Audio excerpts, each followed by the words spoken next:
Ils font masse aux alentours du rond-point Bourguiba, à Bebjebli, au cœur de Sfax. Ils se sont naturellement retrouvés ici depuis une dizaine de jours.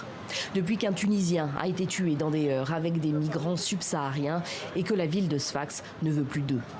Une centaine de personnes, des hommes surtout, mais pas seulement, survivent ici dans le plus grand dénuement. Guina Gilfalot a élu domicile sous cet arbre avec son jeune fils.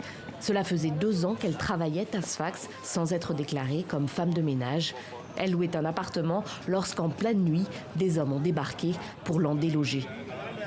Ils sont venus, ils ont ramassé toute notre économie. Ils sont venus avec les couteaux sur nous, de l'argent. Moi-même, on m'a encerclé comme ça avec le bébé. Moi, j'ai protégé le bébé, je l'ai mis ici. Sortie nue, madame. Je suis sortie sans les vêtements, nue. D'autres ont eu des fractures au niveau des bras, d'autres les pieds, d'autres. Bon, il y a plusieurs cas. En tout cas, nous sommes menacés par la population. Ensemble ici, ils se sentent plus en sécurité. Même s'ils n'ont accès à rien ou quasiment, pas de douche, pas de latrine, quelques distributions de nourriture et d'eau de la part du Croissant Rouge local. Il fait plus de 40 degrés en journée. On est quitté dans un enfer, on revit dans un enfer aussi. Parce qu'au Burkina, à l'air, ce n'est pas une vie. Tout le monde est fui.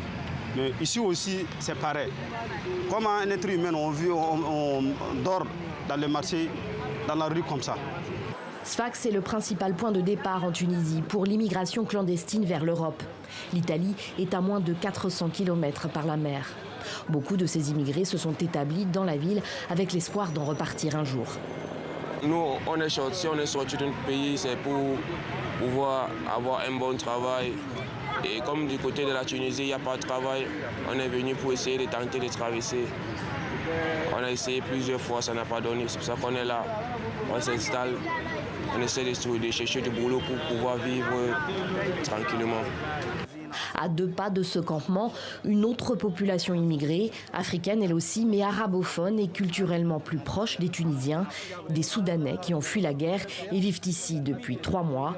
Des associations de Sfax leur viennent en aide et la solidarité opère bien, disent-ils, avec la population locale.